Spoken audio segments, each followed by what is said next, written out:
Buenos días a todos. Agradecer, en primer lugar, al CCNCERT, al Centro Criptológico y a la Federación la participación que nos brindan en esta sesión. Me parece que tengo aquí el contador de tiempo, intentaré ceñirme exactamente y arranco con la presentación, como comentaba, ¿no? Yo creo que dentro del contexto de lo que llevamos oyendo esta mañana, yo voy a hablar de dos cosas un poco paralelas, acordes, pero no exactamente en la línea de lo que venimos escuchando, pero que sí que conectan perfectamente. Yo quiero centrarme en cuestiones de organización y ya directamente en cuestión de crisis. O sea, hemos estado viendo, gracias a los ejemplos que nos han ido poniendo en todas las ponencias y luego hay alguno que incluso hasta lo repetimos, cómo muchos de estos incidentes acaban provocando una cibercrisis y, por lo tanto, yo quisiera añadir a la sesión una capa diferente, una capa que tiene que ver con la organización para gestionar crisis y ya directamente irme de crisis. Por lo tanto, no hablaré de tecnología, no hablaré tanto de seguridad, y hablaré algo de procesos, pero especialmente de estas dos palabras. Y cuando hablaré de crisis, empezaré hablando del antes, no únicamente la crisis propiamente, ni el después, sino que empezaré hablando del antes y es donde le dedicaré más tiempo de mi ponencia. Y también me gustaría acabar esta curva, ¿no?, que visualiza tantas y tantas crisis. La hemos visto dibujada muchísimas veces. Y es importante que le dediquemos espacio y tiempo a todo lo que tiene que venir antes de que ocurra, porque de alguna forma estamos viendo, ¿no?, de que estamos sujetos tan expuestos que al final es posible, ¿no?, que nuestra organización acabe sufriendo un incidente que acabe provocando una crisis para nuestra organización y cuanto menos para la seguridad del país. Por lo tanto, el triple enfoque antes, durante y después, al cual también le dedicaré un par de mensajes. Bueno, lo primero, yo creo que muchos de los oyentes o la han sufrido ya una crisis o consideran que en su organización han tenido una crisis, pero sí que es bueno, recordemos algunos matices que ayuden a diferenciar un incidente propiamente de lo que ya es una crisis, sea provocada por un incidente ciber. Y el primer mensaje es que es una situación o un evento que ha de ser poco probable. En la medida que sea muy probable, entonces ya no es una crisis, es que es un permanente incidente de una determinada gravedad. Por lo tanto, ha de tener un punto de excepcionalidad, ha de tener un punto, además, de un gran impacto. Y también es cierto que en la medida que pasa, los impactos y el rastro, ¿no?, perdura en el tiempo en la organización. Pero hay algo que también caracteriza la crisis y que diferencia la crisis de un incidente y tiene que ver con la gestión propiamente. La gestión de una crisis está caracterizada, si pudiéramos ordenarla, básicamente en que hay mucha presión, o sea, se multiplica la presión sobre aquellos que tienen que tomar decisiones. Probablemente falte información, la información sea ambigua, se vayan tomando decisiones sin tener todo el espectro, toda la información que se quisiera y, por supuesto, caracteriza una crisis en el momento en que ya hay muchos frentes abiertos y el frente de la imagen, la reputación, las consecuencias, no solamente sobre las operaciones o sobre las personas, sino incluso sobre la confianza que nosotros hemos generado en nuestro entorno, podría llegar a sentirse cuestionada. Por lo tanto, estos serían algunos elementos que ayudan a caracterizar de por qué no estamos hablando de incidentes, estamos hablando de una crisis provocada por un incidente ciber. No pretendo extenderme en todos estos elementos porque sé que después compartirán con ustedes la presentación, pero sí quisiera destacar la necesidad de diferenciar, de distinguir en qué momento podemos seguir hablando de que es un incidente y en qué momento ya podríamos considerar que estamos hablando de una crisis. Si bien no es una ciencia exacta, hay algunos atributos que ayudan a las organizaciones y, por lo tanto, a los responsables, porque al final son personas que toman decisiones, a diferenciar con algunos detalles, ¿no?, si podría su organización estar enfrentándose o potencialmente enfrentándose a una crisis. Y hay tres que me gustaría destacar. En primer lugar, la cuestión procedimental. En la medida que no existe un procedimiento perfectamente establecido y no se sabe exactamente lo que se tiene que hacer, pero sí que se tiene que abordar desde una alta dirección. Y esto es algo que ayuda a diferenciar un incidente de una crisis. Evidentemente, la frecuencia, el impacto, etcétera. Y sobre todo, si ya estás en el nivel rojo de tu organización y dices, bueno, ya qué más, ¿no?, podría pasar. Por lo tanto, a veces decimos, pensemos en una cibercrisis como aquella situación en la que ya se ve comprometida toda la organización, los activos, las personas, por supuesto, las actividades y la prestación del servicio, pero además requiere la implicación de la alta dirección o requiere la implicación de los cargos a un alto nivel. La gestión de las crisis, sea de cualquier tipo y también en concreto de las cibercrisis, requiere de algunos elementos, luego entraremos más en profundidad, requiere de algunos mecanismos, de algunas capacidades que también se han de desarrollar. Y van, de alguna forma, relacionadas, ¿no?, con ese grupo de capas. La primera capa de la que se han de dotar las organizaciones sería la gestión del riesgo. Tanto, ¿no?, Javier Candá como Pablo López nos han estado hablando, ¿no?, de la importancia de la gestión de los riesgos.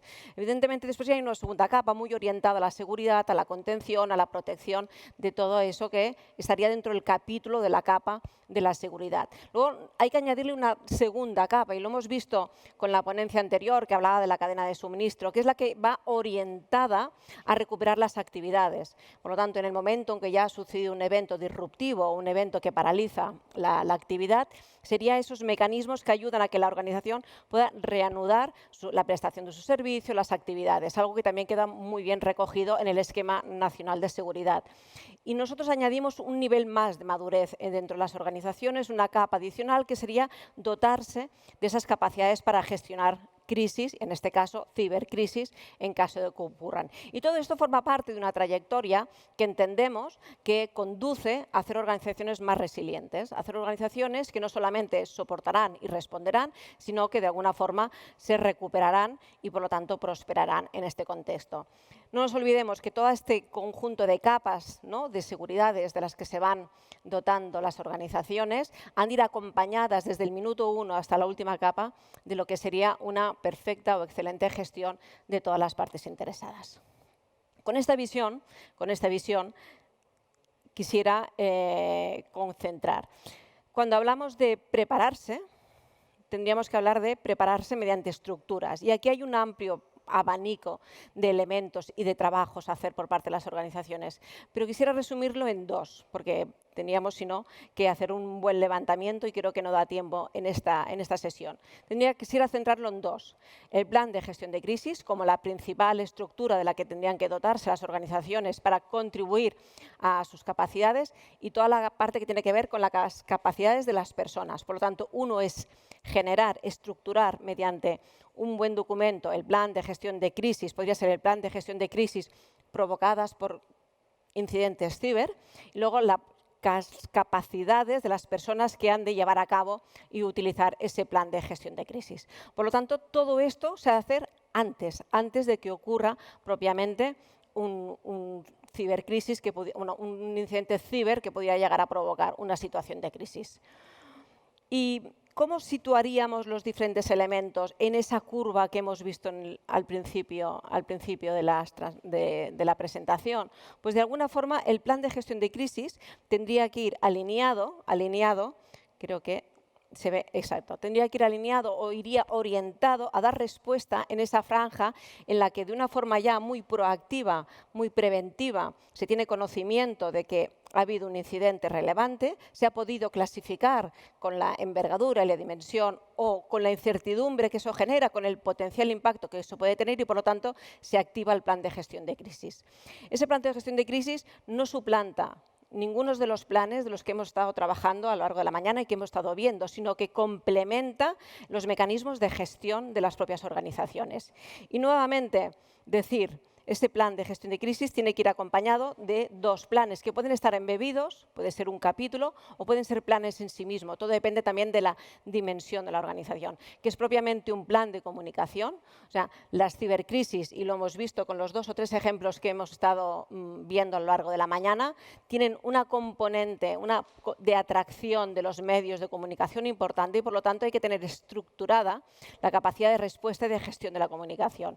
Y, a su vez, las partes interesadas. Me parece que ha sido en la segunda o la tercera ponencia que se ha insistido mucho, ¿no?, en cuál es la capacidad de coordinación, de informar a los afectados, lo que nosotros llamamos los stakeholders, las partes interesadas. Por lo tanto, el plan de gestión de crisis es un elemento más que se tendría que sumar, contribuir, que tendría que activarse de una forma proactiva, en fase de prealerta, alerta temprana. Pueden haber diferentes mecanismos, ¿no?, que preactiven no importa, como la organización decida, pero sí que es un instrumento que complementa los mecanismos de seguridad, de respuesta, de continuidad de negocio y que tendría que tener dos patas relevantes, que es la de la comunicación y la de la gestión de esas personas y esos interlocutores y organismos. Por lo tanto, resumiendo de alguna forma, ¿no?, de esos riesgos que los pondríamos en la parte roja del mapa de gestión de riesgos, me parece que ha sido en la segunda ponencia, ¿no?, se insistía muchísimo en la relevancia de tener controlado y de tener gestionado y de hacer un plan de minimización de riesgos, pero aún así, aquellos que han quedado en la zona roja del mapa de gestión de riesgos tendrían que activarse o, como mínimo, tener definidos 3 puntos. Primero, ¿cómo se activa el comité de crisis? Eso quiere decir que ha de haber sido configurado previamente un comité de crisis. Por lo tanto, debe quedar claro en qué momento se activa, bajo qué premisas se activa. Tiene que quedar claro cuál será la estrategia de comunicación. Luego veremos la importancia de comunicar, ni que sea poniéndose de acuerdo con aquellos organismos públicos que tienen que ayudar a decidir en qué momento se puede salir y cómo se ha de salir adelante con la comunicación, pero la gestión de cibercrisis implica comunicación. Y finalmente, todos esos procedimientos, esos protocolos de actuación, de resolución que tienen que ir acompañados. El plan de gestión de crisis, de una forma resumida, me ha gustado mucho la ponencia anterior que vinculaba, ¿no?, sistemas y operaciones. Está claro que ha de ser un sistema, un plan que integre esta doble visión, la de las tecnologías, la de la información y la de las operaciones, que serán probablemente las que se verán comprometidas.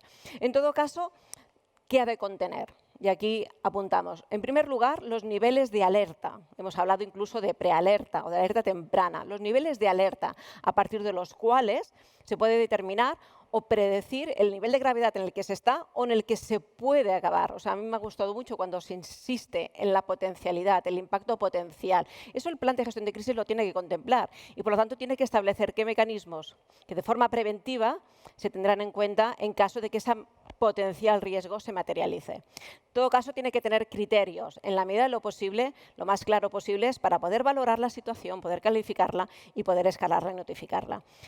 Tiene que tener embebido un cierto procedimiento de escalado a partir de esa clasificación, qué se hace con la información y hasta dónde tiene que llegar y hasta dónde se es comunicar, reportar o simplemente ya transferir, ¿no?, la gestión del incidente.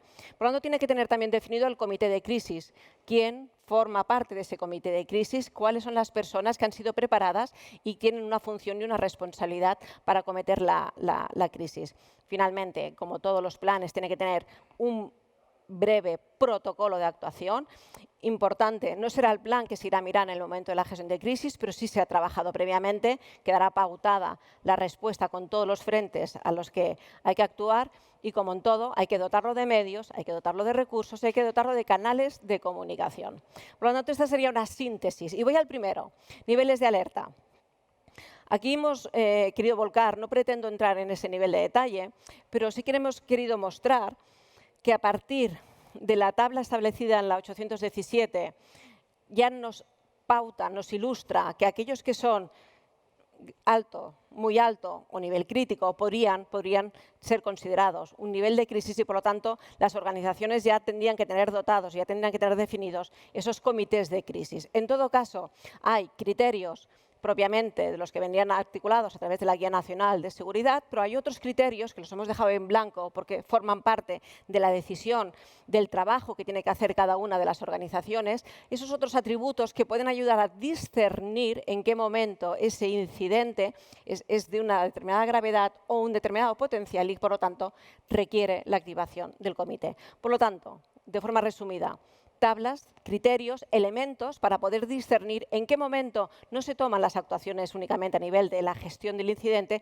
sino se activa ese comité que se ha de hacer cargo a nivel de toda la organización. Elemento importante que decíamos también del plan de gestión de crisis. ¿Cómo se pauta la respuesta? Hemos visto tanto en la Guía Nacional, en la 817, cómo se pauta la gestión del incidente, pero las organizaciones pueden también estructurar dentro de su propio plan de gestión de crisis o plan de gestión de cibercrisis, si es solamente un monográfico para la gestión de este tipo, cuál será el momento en que ellos activan su propio comité de crisis, que lo pretendemos poner de una forma aquí, ¿no? Una cierta, a partir de la gestión del incidente, identificación, contención, mitigación, recuperación, pues se puede reactivar no solamente las cuestiones de clasificación y determinación, evaluación del impacto y, por lo tanto, notificación, sino que se puede proceder y seguir evaluando en qué momento, en qué manera se requiere la activación del comité de crisis. Por lo tanto, la gestión propiamente del incidente, desde la perspectiva del incidente, desde la perspectiva de la cibercrisis. Bueno, esto es un diagrama de flujo que puede llegar a complicarse infinitamente. Sin embargo, aquí queríamos mostrar de una forma sencilla cómo, a partir del diagrama de flujo del incidente, se ha de estructurar la capacidad de articular, activar el comité de crisis. El caso de Colonial lo han explicado muy bien los que me han precedido. Simplemente yo también quería insistir en este porque es un ejemplo que todos lo tenemos muy fresco, ¿no? Muy en la cabeza, ¿no? La importancia que desde el 7 de mayo hay un momento en que ya se reconoce, por lo tanto quería aquí poner de manifiesto que las cibercrisis requieren tener estructurado, requieren tener definido cuál será la estrategia de comunicación. Ojo, lo cual no quiere decir que se vaya por libre ni que se tenga que comunicar de una forma unívoca, sino que tiene que ser muy coordinado. Pero en todo caso sí que es importante la parte de comunicación. Y la parte de las operaciones, ¿no? Aquí tenéis algunos números, ¿no? De cómo quedaron afectadas gran parte de las gasolineras, la alarma social, etcétera. Bueno, lo que cabe esperar es que en organizaciones de este tipo se articulasen propiamente no solamente la respuesta técnica, no solamente la respuesta de continuidad de negocio propiamente, de restablecer el servicio, sino a muy alto nivel la gestión de esta crisis, hasta el punto, ¿no?, que se llegó a implicar la Casa Blanca. Bueno, hemos trabajado la parte de los eventos, hemos trabajado cómo poder discernir en función de lo que nos aporta el Esquema Nacional de Seguridad y en función de lo que nosotros somos como organización, cuáles serán los criterios a tener en cuenta para activar este comité de crisis, y queda de alguna forma el prepararnos. He tirado de una encuesta, quizás un poco, ha pasado unos cuantos años, pero es muy relevante, ¿no? La diferencia que a veces hay de percepción entre cómo uno percibe o cómo una organización percibe que está preparado y, por contra, no lo ha probado. No ha puesto a prueba su organización y, sin embargo, esa confianza que a veces tienen, ¿no?, los directivos o los técnicos en que mi organización está preparada. Por lo tanto, esta gráfica a mí me sigue siendo válida para compartir hoy con todos ustedes la importancia de que para los diferentes tipos de eventos o amenazas que tenga una organización, no basta con pensar, confiar en que estamos preparados, sino que hay que probar. Y de alguna forma esa diferencia entre la percepción, ¿no?, de la dirección, y en este caso destacaba el tema de los ciberataques. Una altísima confianza en que están preparadas y, por contra, una quizás menor implicación en haberlo probado. Entrenarse, ¿cómo más se ha de estar preparado? Básicamente lo que comentábamos, probando, entrenándose. Y eso radica en el hecho de que no basta con que te lo expliquen, no basta con el hecho ni tan siquiera que hayas generado con tu propio equipo ese plan de gestión de crisis, sino que ahora llega el momento de ponerlo a prueba y, por lo tanto, no hay nada, ¿no?, nada mejor que aprender haciendo. Y ese es el mensaje que nos deja de alguna forma también las cibercrisis. Hay que seguir trabajando en solamente pensar que estamos preparados, sino que hay que probar. Y si me permiten, ¿ha vuelto a la 1? Perdonad. He hecho algo. Gracias. El por qué hacer simulacros. Aquí hay 4 razones. Probablemente a muchas organizaciones les surjan alguna más. No pretende ser una lista exhaustiva, pero sí de alguna forma ayudar a inspirar. ¿Por qué? Porque a veces los simulacros cuentan con una cierta reticencia por parte de la alta dirección. ¿Por qué? Porque implica el tiempo y la agenda de la alta dirección. Por lo tanto, a veces lo que nos encontramos en que muchas organizaciones hay como una pequeña necesidad de argumentar la importancia de hacer simulacros. Pero la primera es simplemente el tener la capacitación de esas personas que forman parte del comité de crisis y que, por lo tanto, estén preparados y entrenados para hacer aquello para los cuales se ha montado en su propio comité de crisis. Evidentemente, los simulacros han de servir para evaluar las capacidades de las cuales has considerado que te habías preparado, sean incluso las que antes han salido, ¿no?, de liderazgo. Por lo tanto, los simulacros no solamente sirven para preparar a las personas que tomarán el mando en el momento de la crisis, sino también para probar todo aquello de lo que la organización se ha dotado. Tienen un valor añadido que a veces pasa desapercibido, pero en sí ya es útil, que es la concienciación. Es seguro que después de haber probado o de haber hecho un simulacro, gran parte de los que se han sentado en la mesa saldrán con un punto más de concienciación. Y al segundo simulacro vendrán más dispuestos. Por lo tanto, se rompen algunas barreras que ayudan a la organización a seguir trabajando en esta dirección, porque se dan cuenta o afloran evidencias que requieren resolución, plan de acción, etc. Y finalmente, probar, probar, probar. O sea, tener la certeza, ¿no?, de que toda la organización se activa adecuadamente como se ha establecido en los procedimientos o en el plan de gestión de crisis. Voy a pasar a un vídeo. Es un vídeo, dura 2 minutos, un poquito largo, pero sobre todo importante que el sonido no sea muy alto, pero es que me permite ilustrar gran parte de los mensajes que estaba intentando transmitir en esta sesión. Vamos a intentar que el sonido no es lo importante. Gracias. Estamos en Fórmula 1, estamos en el año 50 y pico, por lo tanto, un perfil de compañía de alta tecnología. Fijaros que ha entrado el coche en boxes, y que hay la persona que está cambiando la rueda, el otro pone la gasolina, evidentemente está repostando.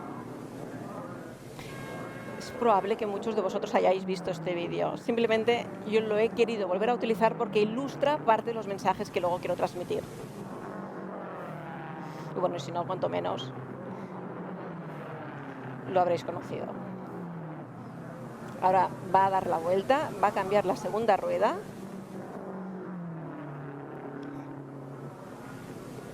Los cristales limpios, mucho trabajo. Se hace largo, ¿verdad? Es increíble.